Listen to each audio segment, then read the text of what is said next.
meio no andador, meio sentado. Agora, de alguma forma, eu já estou conseguindo ficar em pé. Eu fiquei a primeira música de pé e começou a dar uma tremida. Eu falei, põe uma cadeira ali, se eu cansar, eu vou para a cadeira. Eu vim sem o passador, deve estar em algum lugar aí. Bom, você já fez sua lista? Eu e a minha casa tentamos fazer, eu e a Paula, desde que nos casamos, a gente fez algumas listas já, a gente fez alguns planejamentos da nossa vida. Um deles foi quanto a gente queria ganhar a mais para cada filho que a gente tivesse. Então, quando a gente estava sozinho, a gente tinha um X que a gente ganhava, e a gente imaginou quanto que a gente vai precisar para cada filho que a gente tiver. Então, quando a gente tiver o primeiro filho, a gente quer estar ganhando tanto. Quando a gente tiver o segundo filho, a gente quer estar ganhando tanto. E a gente orou a Deus por esses sonhos, por essas listas que a gente fez. E eu acho, é uma daquelas vezes em que eu gosto de imaginar que Deus, vendo a minha oração, ria no céu, chamava, sei lá, os anjos, alguém falava, vem ver a oração daquele menino ingênuo e daquela menina ingênua, porque a gente foi tão ingênuo de imaginar que um filho custava tão pouco, que um filho daria tão pouco excesso de custos dentro de uma casa, mas Deus foi gracioso e misericordioso e nos abençoou muito mais do que a gente pediu naquela lista. E ao longo dos anos a gente vem fazendo listas, paramos algumas vezes, e esse ano a gente decidiu fazer lista com os nossos filhos, sentar com os dois para eles fazerem a programação deles do que eles esperam de 2024, do que eles esperam para os próximos anos da vida deles, mas deu errado, né? Até agora a gente não conseguiu sentar e fazer essa lista, porque quando a gente tenta fazer mais cedo, as crianças estão querendo jogar bola, jogar basquete, brincar, se divertir. Quando a gente deixa para fazer lá para as 9, 10 horas da noite, a Paula está grogue, sem humor para nada. Então, a gente ainda não conseguiu realizar ainda a nossa lista, mas a gente vai fazer. Essa semana, se Deus quiser, a gente tira a nossa lista do papel. Você fez a sua já? Você já tem esse hábito de fazer lista de ano novo, lista das coisas que você espera para o próximo ano? Eu não estou passando aqui, tá, gente? Primeiro, aí, passou? Deixa eu ver. Não, pode voltar uma. Ih, está indo para frente. Aí, deixa aí.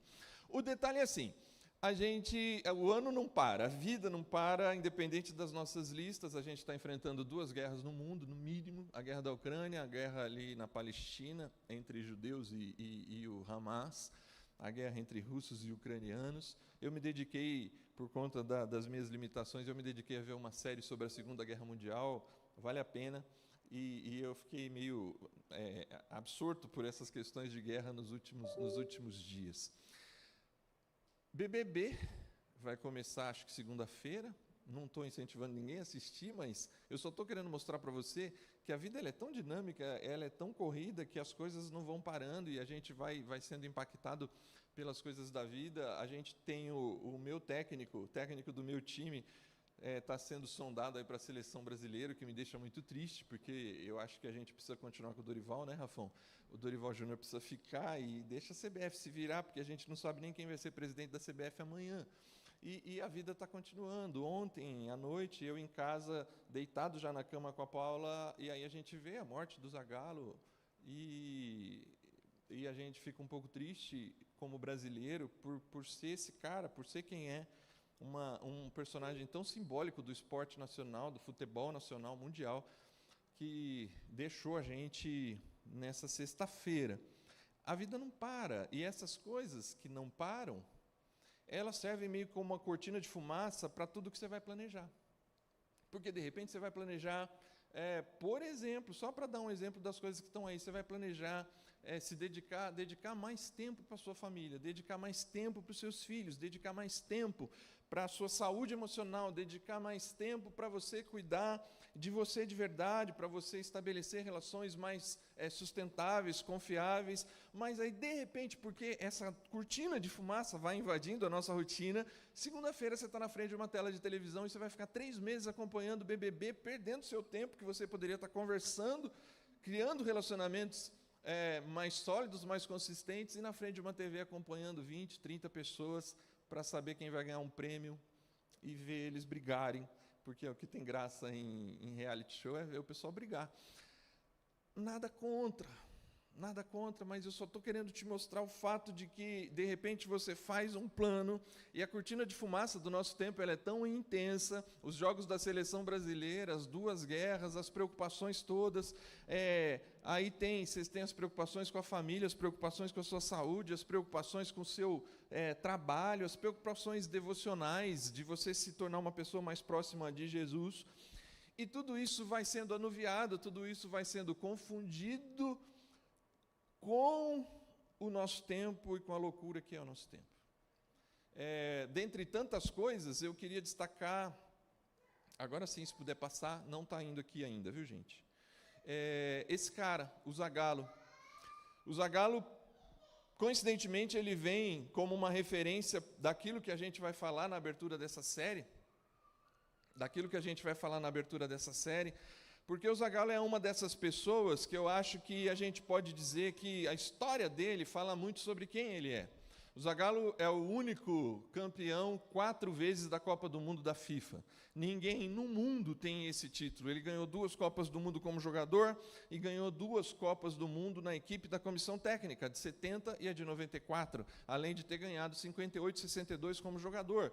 É um cara que é respeitado no mundo do futebol pelos seus feitos, por aquilo que ele fez. Só que esse texto de Jesus que está postado aqui destaca bastante a ideia de o quanto é importante ser antes de fazer alguma coisa. E eu acho que a gente pode ter diferenças com esse homem. Quem lembra daquela frase dele, agora vocês vão ter que me engolir, quando ele estava nervoso, próximo da Copa de 98, mas ele é um homem que os seus frutos falam sobre quem ele é, ou quem ele foi. Pode alguém colher uvas? Foi Jesus que disse, de um espinheiro ou figo de erva daninha? Isso é possível colher coisa boa de coisa ruim? É possível colher uva ou figo de espinheiro ou de erva daninha? Não. Porque toda árvore boa dá frutos bons, mas a árvore ruim dá frutos ruins. A árvore boa não pode dar frutos ruins, nem a árvore ruim pode dar frutos bons.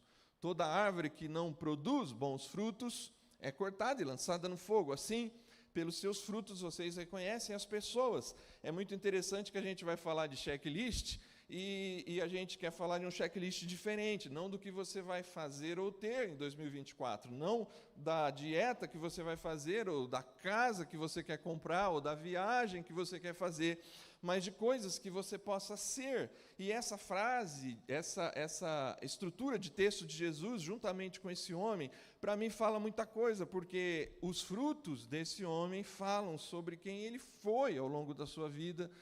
Um homem persistente, destemido, determinado em tudo que fez. Por quê? Porque uma árvore boa dá bons frutos. Então, assim, se eu pudesse começar, obrigado. Mais importante do que a lista sobre o que fazer ou ter, é que você tome decisões sobre ser. Que tipo de árvore? Que tipo de árvore é você? Tudo que você fizer ou tiver, tudo que vier à sua mão em 2024, ela só vai ser bom fruto se a árvore for boa. Se a árvore for boa. Óbvio, nós não somos árvores. Como seres humanos, nós damos bons frutos e maus frutos.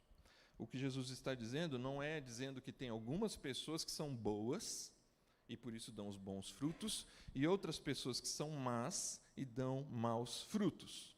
O que Jesus está dizendo é que a gente está diante de uma decisão na vida, não só no ano, mas uma decisão para a vida. Eu quero ser uma boa árvore, isto é, o que eu produzir faz parte de uma essência, ou o que eu produzir não faz parte de uma essência.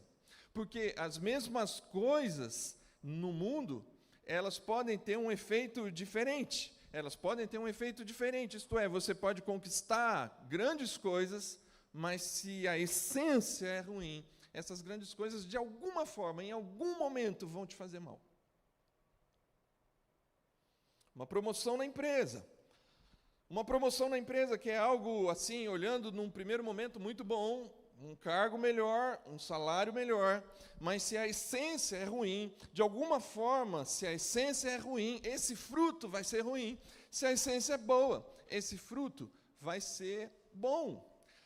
falar sobre ser, pode passar a tela aí para mim, ela ajuda a gente a pensar num checklist um pouco diferente. O seu checklist, e aí eu te convido a fazer, se você não fez ou se você nunca fez, faça assim um checklist sobre a sua família, o que você pensa para a sua família em 2024. Como você pensa família em 2024? Como você pensa o seu trabalho para 2024? Quais são os seus objetivos de desenvolvimento individual para 2024 no seu trabalho? O lazer, o que você está pensando em fazer com você, com a sua esposa, com a sua família?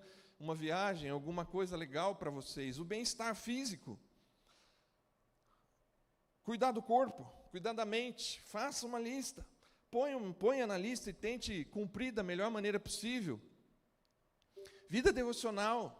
Como isso, de alguma forma, você pode ter uma vida que te ajude a se aproximar de Jesus. Eu estou vendo gente no Instagram já começando estudos devocionais, se aproximando de algum livro, algum material para ajudar o seu momento devocional no ano. Como que você vai servir as outras pessoas por meio do radiação, por meio da onde você entender que deve servir, como você vai servir as outras pessoas. Então faça esse checklist, família, trabalho, lazer, bem-estar, vida. Está passando? Beleza. É 2024, né, Vink? Tudo novo. Vai dar certo. Tem mais alguma coisa? Eu deixei um 3 tracinho ali para ouvir vocês. Falta alguma coisa nessa lista aqui? Família, trabalho, lazer, bem-estar, vida devocional, serviço. Alguém inclui mais alguma coisa? Saúde. Mais alguma coisa? Tá bom? Faça a lista. Faça a lista. Sente com a sua família, essa parte da live deve estar gravada, dá para você chegar em casa, assistir, olhar, falar, vamos sentar, vamos pensar a família, vamos pensar o trabalho, vamos pensar essas coisas. Só que o planejamento, como todo planejamento, ele pode falhar. Não sei se é uma má notícia, eu não sei nem se é uma notícia nova, mas é verdade que você pode programar um negócio com a sua família e não dá muito certo, você pode programar um negócio para o seu trabalho e não dá muito certo, você pode programar uma viagem e não dá muito certo, você pode programar algo para você cuidar da sua saúde e não dá muito certo. Por vezes, a culpa é nossa. Os estudos dizem que até março, mais ou menos, todo mundo já desistiu dos planos feitos em janeiro ou em dezembro. Os estudos dizem que 80% das pessoas desistem dos seus planos logo, porque elas não têm perseverança, persistência, não levam a sério, ou a cortina de fumaça daquelas coisas que você programa fazer, mas aí a cortina de fumaça, um BBB, um vício, uma preocupação qualquer, um problema tenso na empresa, uma notícia que vai abalar um mundo, tipo uma Covid que tirou a nossa estrutura de 2020, enfim, alguma coisa vem e acontece que muda a nossa história, mas nem sempre a culpa é sua. Nem sempre aquilo que você programa, a culpa vai ser sua de dar errado. Por vezes, é assim mesmo. Por vezes, as coisas não acontecem como a gente imaginou, porque simplesmente não eram para acontecer. Ou porque coisas externas ao que você imaginou, você persistiu, você fez tudo o que você se programou para fazer, mas coisas externas a você impediram aquilo de acontecer. Por isso que o nosso convite nesse início de 2024 é sim que você faça o seu checklist das coisas para fazer e ter. Mas, fundamentalmente aqui, nessa série de 4 episódios, a gente quer falar sobre ser. O que você pode se tornar é o que vai determinar o seu ano. O que você se tornar como pessoa é o que determina o seu ano. O que você se tornar como pessoa é o que vai determinar a sua história, não os fatos em si, não se o que você programou deu certinho do jeito que você imaginava, porque a vida ensina a gente que nem tudo que a gente programa acontece do jeitinho que a gente imagina. Eu programei para dia 19 de dezembro, ou algo parecido com isso, estar aqui com uma piscina e a gente fazer o batismo de algumas pessoas, mas algo me impediu, e paciência. A gente programa algumas coisas e essas coisas, por vezes, não saem da forma como nós planejamos. Vai muito mais importar quem você é para determinar o seu ano de 2024 do que aquilo que você faz, tem ou adquire em 2024. Porque se você adquirir, fizer ou ter, ou se você não adquirir, não conseguir fazer ou não conseguir ter por qualquer motivo, o teu coração, a tua essência, se é árvore boa, ela determina uma maneira de lidar com essas coisas. Se é árvore ruim, ela determina uma outra maneira de lidar com essas coisas, sejam as positivas ou sejam as negativas. Por isso eu penso que é importante a gente pensar nessas coisas. E aí a gente vai usar ao longo dessa série alguns trechos do sermão mais famoso de Jesus. O sermão mais conhecido deles, quem assistiu a série The Chosen, ou está assistindo, na terceira temporada, o primeiro episódio é justamente uma das cenas da terceira temporada, é essa aqui, quando Jesus reúne milhares de pessoas para ouvir o conhecido Sermão da Montanha. É óbvio que a cena, se você está assistindo a série, é uma cena artística, que tem uma poesia, e não necessariamente foi exatamente daquele jeito que está retratada, mas o importante é saber que está registrado o maior sermão de Jesus em Mateus, o primeiro evangelho do Novo Testamento, capítulo 5, 6 e 7. 3 capítulos dedicados a uma estrutura de um sermão que tem começo, meio e fim. Começa com bem-aventurados os que choram, bem-aventurados os pacificadores, bem-aventurados os que têm fome e sede de justiça. Jesus fala sobre pessoas, o inverso da nossa sociedade. Jesus inverte os valores da nossa sociedade e apresentam que são felizes aquelas pessoas que estão retratadas ali. E termina num texto que diz assim: aqueles que ouvem as minhas palavras e as praticam são comparados a uma casa construída na rocha. O que ouve as minhas palavras e não as praticam são comparados a pessoas que constroem a sua casa na areia, porque vem a chuva, bate o vento, vem a tempestade e a casa de areia é derrubada. Mas aquele que tem a casa na rocha, o que ouve as palavras do sermão e as pratica, vem a chuva, vem a tempestade, vem o vento, mas a casa está firmada na rocha e a casa não cai. Aliás, no ano de 2024, no Radiação, vai ser um ano em que a gente vai falar muito sobre esse assunto. Se parecer mais e mais com Jesus. Se tem algo que, nesses últimos 4 semanas, 6 semanas, que eu estou meio de molho em casa, e aí eu sento com a Paula essa semana para conversar sobre isso, e quando a gente vai conversar sobre o nosso DNA, a gente fala basicamente a mesma coisa. É a percepção que estar aqui no Radiação, e as pessoas que você trouxer para cá, saiba, se não está claro, eu acho que já está, mas é sempre bom dizer, e esse ano a gente vai reafirmar isso bastante. A gente está aqui para refletir, experimentar e expressar o amor e a graça de Deus. Isso significa dizer que esse lugar é um lugar que a gente quer levar pessoas a seguir a Jesus, a aprender a ter uma jornada com Jesus, muito mais do que uma religião, muito mais do que uma religiosidade, muito mais do que construir aspectos de uma religião que te dá alguma segurança e você se apega em algumas coisas em que você possa confiar, de uma religiosidade, e que por vezes são religiosidades saudáveis. Eu não estou falando nem mal nem bem, mas o que eu estou querendo dizer é que aqui no Radiação, o que a gente quer construir é uma caminhada com Jesus, uma caminhada em que pessoas estão, às vezes, mais à frente, outras mais atrás, mas todo mundo se respeita, todo mundo se admira, todo mundo se ajuda, e todo mundo está nessa caminhada junto, alguns cheios de dúvida, outros com menos dúvidas, outros com mais certezas, outros com menos certezas, pessoas que ainda estão no começo de uma caminhada com uma certa imaturidade do ponto de vista espiritual, outras que já têm mais maturidade do ponto de vista espiritual, mas todos se aceitando, se abraçando e se ajudando nessa caminhada, na perspectiva de que seguir a Jesus é um processo contínuo, é um processo de vida, muito mais do que ele dar marcos religiosos em que você se apega. Naquela igreja tem um negócio que sempre tem, sempre acontece, e aquilo me dá segurança. Tudo bem, eu acho legal que igrejas tenham esses aspectos, mas aqui no Radiação, talvez, a gente sempre fica se perguntando assim: onde eu me apego? A gente tem um único lugar para se apegar no Radiação, e a gente vai tornar isso cada vez mais claro em 2024. Seja um seguidor de Jesus. E nesse aspecto, a série The Chosen é fantástica. Se você não assistiu, eu te convido a assistir. Como aqueles 12 caras, os escolhidos, os 12 discípulos, eles têm dúvidas e têm problemas e dificuldades da maneira como seguir Jesus.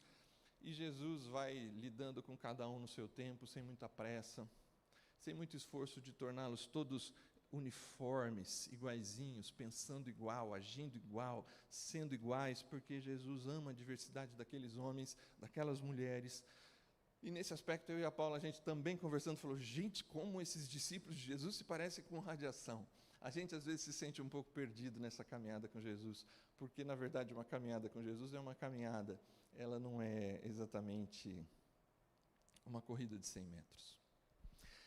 Mas, voltando, nós usaremos nessa série o Sermão da Montanha. O Sermão da Montanha tem um comentarista que escreve no comentário Esperança sobre o Evangelho de Mateus, e ele vai dizer exatamente no Sermão da Montanha isso aí.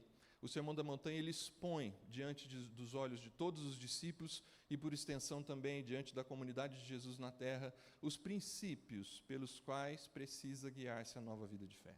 Coloque na sua lista de janeiro a março, porque de janeiro a março a chance de você cumprir é maior. Leia diariamente o Sermão da Montanha. Se não for ler diariamente, leia segunda-feira o capítulo 5, terça-feira o 6, quarta-feira o 7.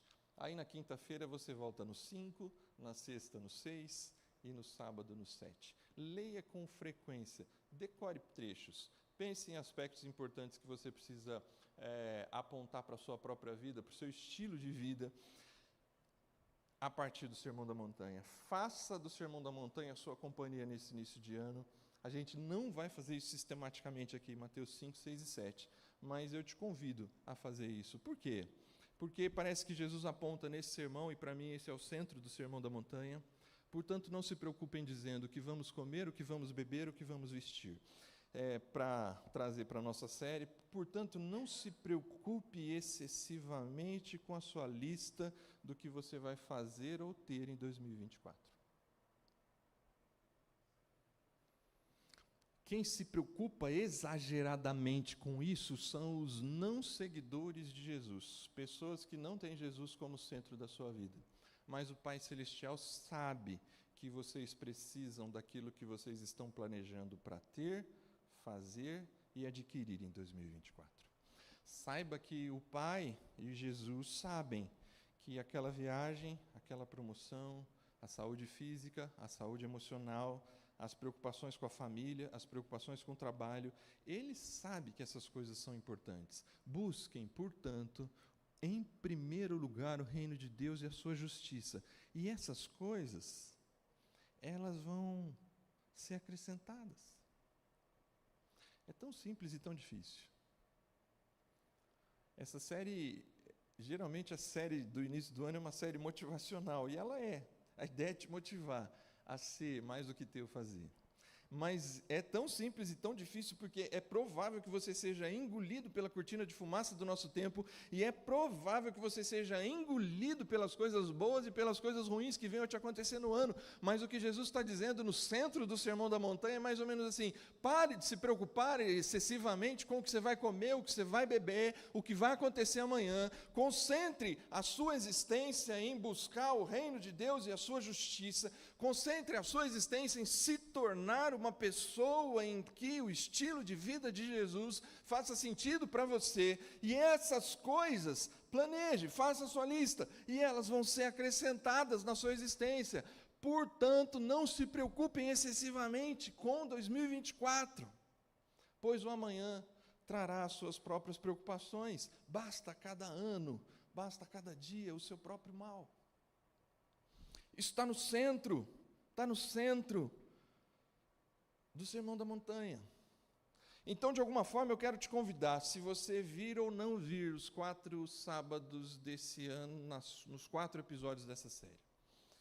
Você que está em casa e já está conseguindo assistir essa live em algum momento, seja virtual ou presencial, eu quero te convidar que entre na sua lista, porque ainda não deu março. Eu vou acompanhar os 4 episódios, porque eu quero essa lista que pode tornar o meu ano realmente diferente. Eu quero aprender com Jesus no Sermão da Montanha esses aspectos que podem me tornar a pessoa que vai suportar 2024 nas coisas boas e nas coisas ruins, com uma essência uma essência que se pareça mais e mais com Jesus. Esse vai ser o nosso esforço esse ano, ajudar a mim, a minha família e a você e a sua casa a se parecer mais e mais com Jesus. E aqui eu estou quase concluindo, porque eu gastei esse tempo todo nessa introdução, porque essa introdução é importante. Se você não entender que o Sermão da Montanha é esse caminho que a gente vai se parecer mais e mais com Jesus, esse caminho que ajuda a gente a se parecer mais e mais com Jesus e ter Ele como referência para a nossa existência, você nunca vai entender o Sermão da Montanha. Se você não entender isso, você não vai entender os 4 princípios ou as 4 coisas que a gente pode fazer e pôr no nosso checklist do que a gente vai se tornar em 2024, sem entender esse processo. E você que, de repente, vai ler o Sermão da Montanha, como eu te disse, 5, 6 e 7, 5, 6 e 7, e decorar algumas partes, você vai se defrontar com aspectos muito difíceis de você ser a partir desse sermão. Aspectos que você vai falar assim, impossível eu conseguir ser assim. Na verdade, realmente, existe no Sermão da Montanha algumas impossibilidades humanas. Algumas coisas que parecem que está acima da capacidade humana ser. Porque no Sermão da Montanha tem um princípio fundamental, que eu já destaquei 2 vezes, destacarei a terceira e ao longo do ano continuarei destacando.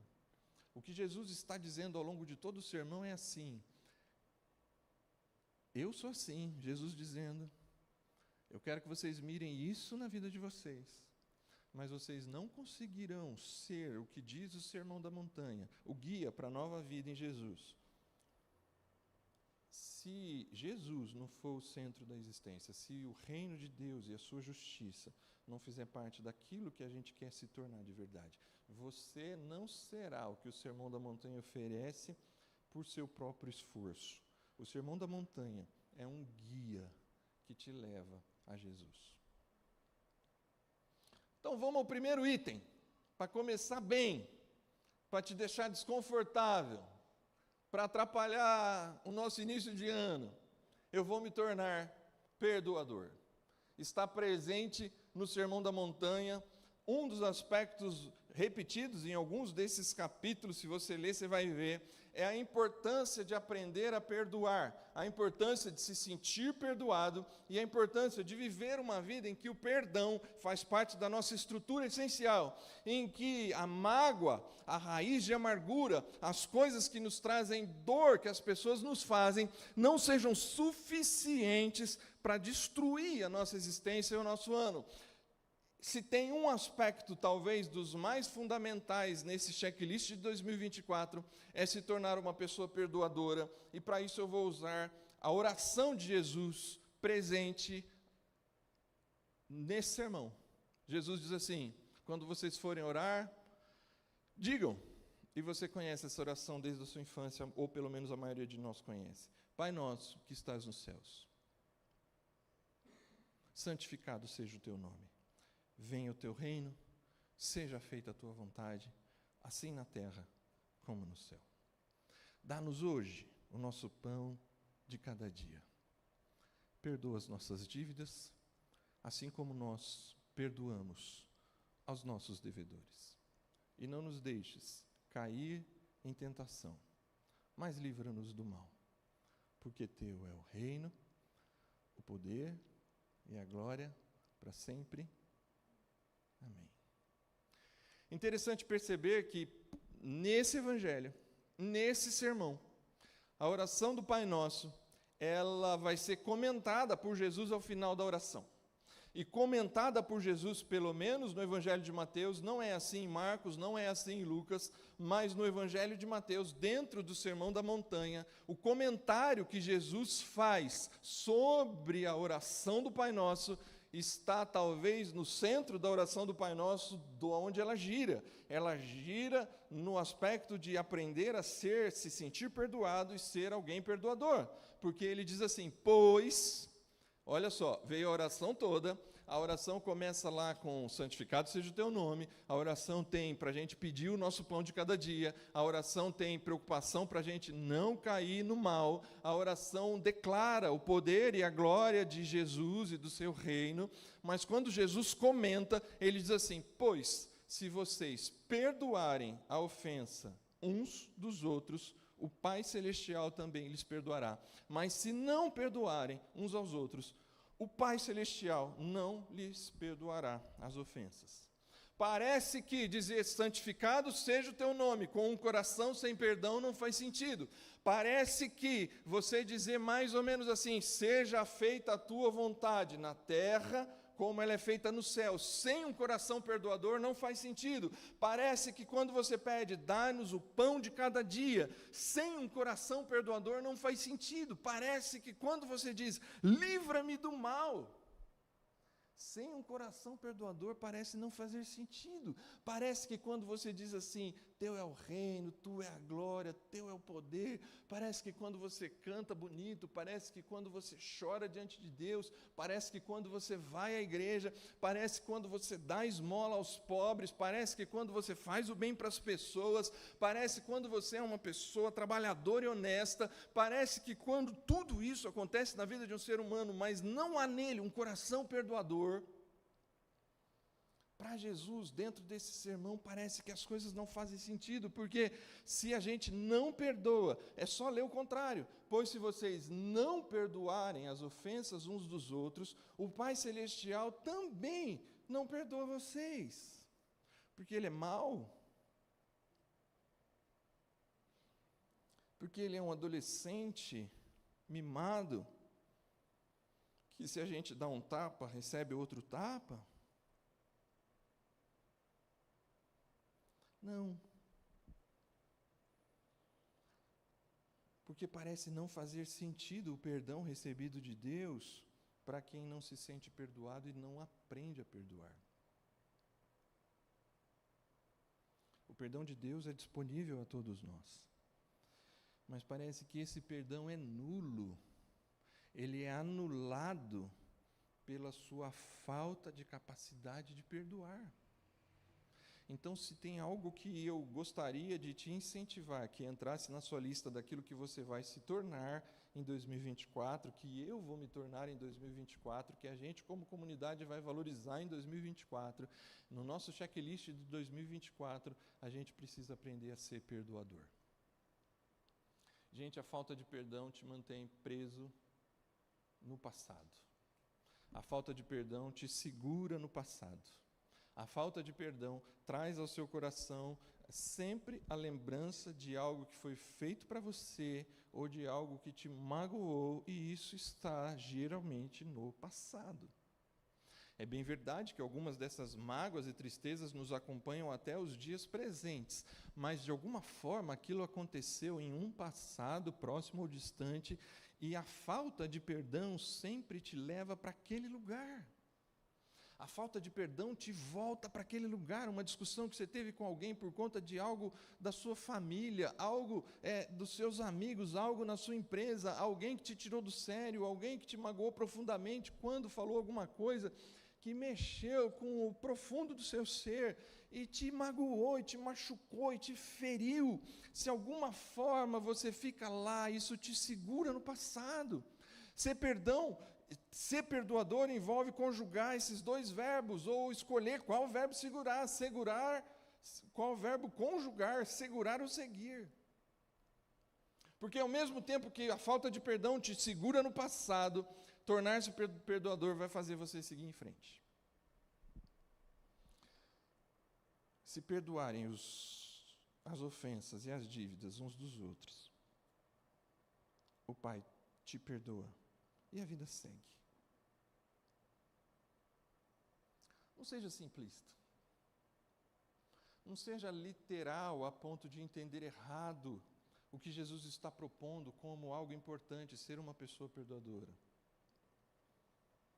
Eu não estou pedindo aí, se você está recebendo uma dívida de alguém, R$1.000 por mês que alguém está te devendo, que você vai amanhã ligar, está perdoado aí, viu? R$12.000 esse ano, você não precisa pagar, porque eu aprendi lá no Radiação que se eu perdoar essa dívida.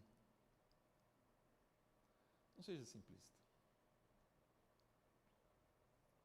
Não seja simplista para saber que situações entre familiares, entre trabalhadores, entre amigos, entre primos, entre parentes, alguma situação que aconteceu, ela não precisa de alguma forma encontrar a solução. O que Jesus está falando é de um aspecto do ser e não do fazer. É um aspecto da essência e não daquilo que a gente adquire ou da que a gente coloca como um compromisso literal. Então, agora eu vou perdoar todo mundo, porque você vai ter dificuldade de perdoar algumas pessoas ao longo desse ano. Você vai ter dificuldade de perdoar algumas coisas ao longo desse ano. Só que a falta de perdão te segura no passado. Um coração perdoador te faz seguir em frente. Um coração perdoador não te deixa naquele passado. Por vezes você vai ter a chance de ir naquela pessoa que você teve aquela discussão em 2023 e naquela pessoa que te magoou alguns anos atrás e falar assim: eu te perdoo e eu quero te pedir perdão. Geralmente quem pede perdão, perceba que, inclusive nessa oração, quem pede perdão nem sempre é quem está errado. Quem pede perdão é quem tem consciência de que é um seguidor de Jesus, estando certo ou errado. E aí você segue em frente.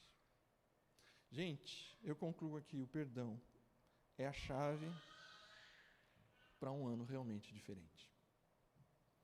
Se você quer uma chave para entrar em 2024 com um ano diferente, ela passa pelo perdão.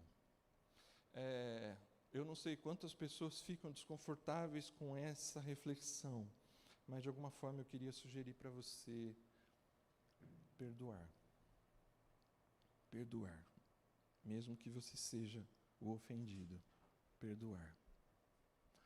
Perdoar vai a chave para um ano realmente diferente. Porque aí,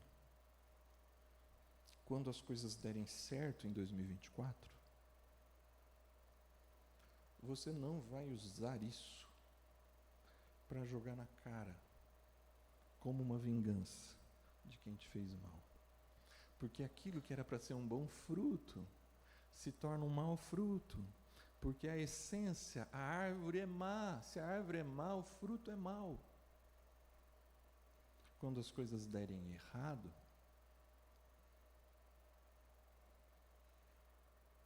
você não vai olhar para esse ponto aqui atrás e falar assim: está dando errado por conta daquele desgraçado, daquela desgraçada, daquela pessoa que me fez mal. Abandone e deixe o passado. Segue em frente. O perdão é a chave para abrir um ano realmente diferente. Porque ele é o lugar do encontro entre você e Jesus. Se Jesus estivesse do seu lado nesse checklist de 2024, como a Paula disse que ele está entre nós, na hora que você for fazer a sua oração individual, eu fazer a minha oração aqui junto com vocês, esse é o lugar do encontro. Perceba que no final da explicação da oração, Jesus vai dizer assim: quando você perdoa, o Pai Celeste te perdoa. Quando você se encontra com Jesus, é melhor encontrar-se com um coração perdoador do que encontrar-se com um coração cheio de mágoa. Nesse mesmo sermão, Jesus vai dizer: porque quando você vai para a adoração com o coração cheio de mágoa, é melhor você ir antes, resolver o seu problema com a pessoa e voltar e entregar a sua adoração. Esqueça a literalidade, mas pense na essência daquilo que está sendo pregado por Jesus nesse sermão da montanha. O lugar que a gente encontra com Jesus é o lugar do perdão. O primeiro lugar de encontro meu e seu com Jesus é o lugar do perdão. Porque é exatamente nesse lugar que Jesus nos encontra, no lugar de sermos devedores a Ele. E Ele, o nosso primeiro encontro com Jesus é o encontro do perdão. Ele nos perdoa dos nossos pecados e nossas dívidas. Ele nos trata não como merecemos, mas Ele nos ama quando ainda somos pecadores. Ele nos oferece o perdão apesar de nós não merecermos. Ele levanta a mão, Ele estende os braços, Ele vai para a cruz, porque no lugar do encontro com Jesus, o primeiro lugar de encontro com Jesus é na cruz. E nesse encontro com Jesus, a gente se encontra com o seu perdão. E o convite não é um convite de mão dupla. Entenda. Ele não oferece esse perdão porque você perdoa. Não, Ele oferece esse perdão muito antes de você se sentir perdoado ou perdoar, mas a sua falta de perdão, de alguma forma, anula para você mesmo o perdão de Jesus, porque você continua carregando mágoa e falta de perdão para os outros, e de alguma forma, isso vai ter o efeito de parecer que você precisa ser merecedor diante de Deus, como se você precisa, como a pessoa precisa ser merecedora para alcançar o seu perdão. Você começa a achar que você precisa ser merecedor para alcançar o perdão de Jesus, e é justamente o contrário. Jesus te oferece o perdão sem você merecer, e Ele ensina a gente a ser perdoador, a oferecer perdão para as pessoas, não porque elas merecem, mas porque a gente precisa seguir em frente e seguir com Jesus. Se você quiser seguir com Jesus em 2024, aprenda a perdoar. Deus te abençoe. Feliz 2024.